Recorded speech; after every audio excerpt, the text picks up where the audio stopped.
Bonsoir Guillaume. Bonsoir. Vous avez réalisé cette bande dessinée, Les Scandaleuses, avec le dessinateur Dia Morim. On croit toujours que Hillary Clinton est la toute première femme à s'être présentée à l'élection américaine. C'était en 2016. Eh bien, vous venez nous dire que non, c'était pas Hillary Clinton, c'était une autre femme en 1872, Victoria Woodhull. Comment est-ce que vous êtes tombé sur cette histoire ? Exactement. Moi, je suis un grand fan d'histoire avec un grand H à la base. J'aime beaucoup le 19e, donc je lis beaucoup, je regarde beaucoup de documentaires, je m'informe et dans un livre, je ne sais plus exactement lequel, j'étais tombé sur cette femme dont j'avais jamais entendu parler. J'avais trouvé extrêmement bizarre. Je me suis dit, mais si une femme elle était candidate, on aurait dû l'entendre. Et je m'y suis intéressé. Alors, il y a très peu d'ouvrages en français, donc beaucoup en anglais, et je me suis vachement intéressé. Vous parlez donc de cette élection américaine. Quand on regarde dans les livres d'histoire, on dit que les suffrages n'ont pas été comptabilisés parce qu'elle était trop jeune et parce qu'en plus elle était femme, donc on n'aurait pas pu comptabiliser. Vous, dans votre bande dessinée, vous dites qu'elle a fait 5% des voix. C'est là que vous commencez à romancer, disons, la bande dessinée, l'histoire. Alors, oui et non. C'est-à-dire qu'on ne le sait pas vraiment parce que, en fait, c'était par rapport à son âge, mais dans la Constitution américaine, une femme a le droit de se présenter à l'élection présidentielle, même au 19e. Mais c'était le fait fallait avoir 32 ans et qu'elle ne les avait pas. Donc, en fait, elle a lancé cette campagne.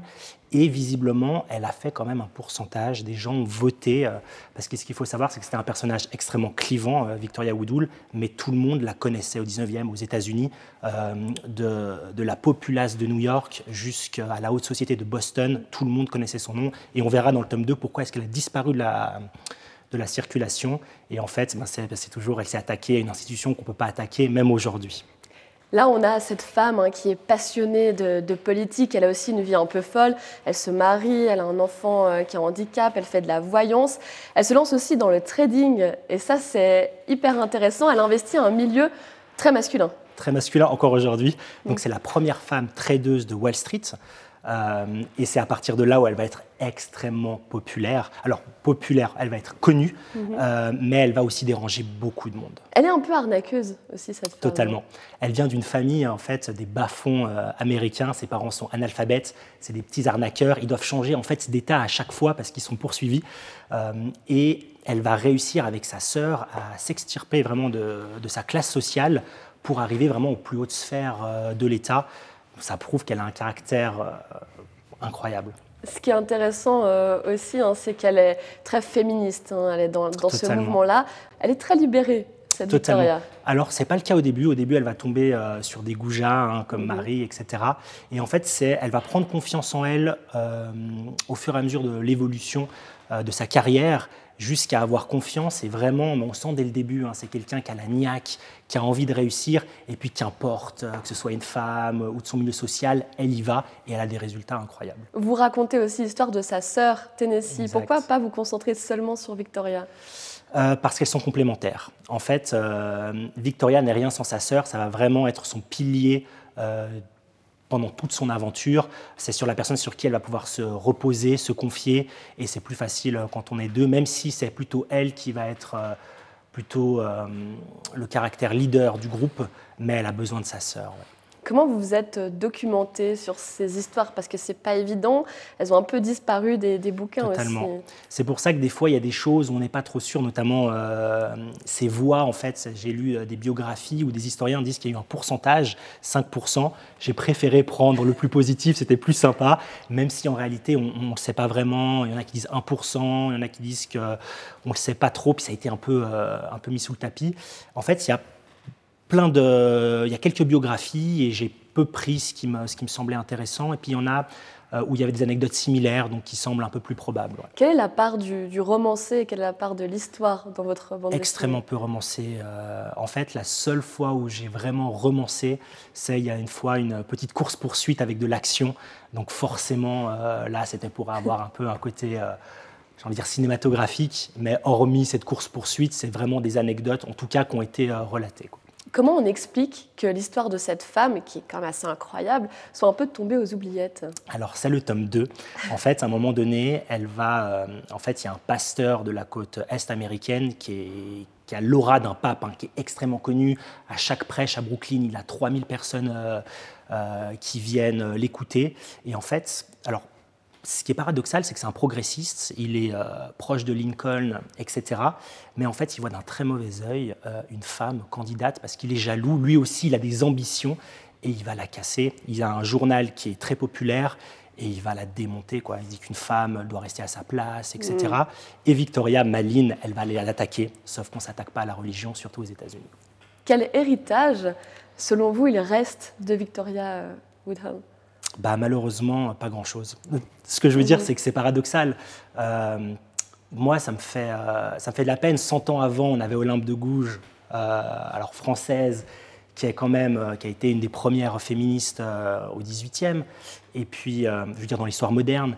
Et puis, 100 ans après, on se retrouve aux États-Unis avec, 26 États où le droit à l'avortement est interdit ou compliqué, ou en cours d'interdiction. Donc en fait, je crois que c'est Simone Veil qui avait raison et qui disait, en fait, en tant qu'occidentaux, ça nous paraît naïf, mais les droits en fait, qu'on a acquis, il faut toujours continuer pour se battre. S'il y a une crise économique, s'il y a quelque chose de problème, il sera remis en cause et on le voit dans nos pays, au Brésil, on le voit en Angleterre, c'est fou, c'est complètement fou. Il y a plein de femmes qui ont travaillé au suffrage féminin, qui ont travaillé aussi à promouvoir les femmes en tant qu'élues. Quand on regarde juste en Suisse, par exemple, Lise Girardin, qui en 1921 a été la première femme à être maire de Genève, c'est pas forcément une histoire qui vous intéressait. La Suisse, vous préfériez partir à l'étranger? Alors, pas du tout. Je connais quand même relativement bien quand même l'histoire suisse. Mais en fait, moi, ce que j'aime bien, c'est les histoires... j'ai envie de dire, avec de l'aventure et pas que la sphère politique. Par exemple, un de mes personnages historiques préférés, Sarah Joséphine Baker, pour moi, c'est des gens qui est féministe. Alors, elle ne l'a pas fait dans, comment dirais-je, en tant que cause, en tant que politicienne, mais elle a porté ses valeurs par sa carrière, par ce qu'elle a donné, parce que les gens ont été passionnés. Et en fait, c'est vraiment ça qui me donne envie. Et puis, c'est pas que le féminisme, évidemment, beaucoup le féminisme, mais aussi, en fait, que n'importe qui peut réussir. Tu peux venir des bas-fonds, il y a toujours pire que soi, il y aura toujours mieux, mais qu'en fait, c'est des gens qui vont complètement outrepasser ce qu'on leur dit, quoi. Je trouve que c'est très motivant, ouais. Un tout petit mot sur le dessin, parce qu'il faut quand même rappeler que vous êtes scénariste, réalisateur de films, vous avez fait des courts-métrages. Quand on regarde cette bande dessinée, on a l'impression d'avoir différents plans, des plans serrés, des plans larges. C'est presque comme un film. Et aussi, on a presque une touche un peu comics, Avengers. Ouais. C'est ça que vous vouliez vraiment pour cette bande dessinée? Alors, du coup, justement, je suis très sur la fiction, donc en fait très influencé. Et c'est vrai que j'ai vraiment ces rapports avec les cadrages. Pour moi, c'est les plans américains, les plans poitrine. Enfin, c'est vraiment des plans très cinématographiques. Et puis, Diamorine, que j'avais rencontré au GIF à Genève. Et lui, il avait ce touche plus Amérique du Nord avec le côté comics. Et je trouvais que ça s'y prêtait assez bien. Ouais. Et ça marche très bien. Merci beaucoup, Guillaume. On a un petit questionnaire pour vous. Bien sûr. C'est 5e de couverture. Scénarisation de films ou de bande dessinée, qu'est-ce qui vous branche le plus? La BD. Qu'est-ce qui vous a le plus plu chez Victoria Woodhull? Est-ce que c'est le fait qu'elle soit tradeuse féministe ou sa candidature à l'élection américaine? L'élection américaine. Une BD sur Hillary Clinton, 2e femme à se présenter à l'élection présidentielle, ça vous tenterait? Elle a une vie beaucoup moins chouette que celle de Victoria. Hein. Une autre femme qui a retenu votre attention dans l'histoire? Joséphine Baker. Joséphine Baker. Vous avez réalisé des films sur la guerre d'Algérie, sur Napoléon. Là, vous avez fait ce travail sur Victoria. Quelle époque auriez-vous aimé connaître? 19e. Le 19e, ouais. Dans quel pays? L'Europe, donc soit à Genève, soit aux États-Unis. Ouais. Merci beaucoup, Guillaume. Je rappelle donc les références de ce livre, c'est Les Scandaleuses chez Stories Éditions. Merci. Merci. Et très bonne soirée sur Les Monts Bleus. Au revoir.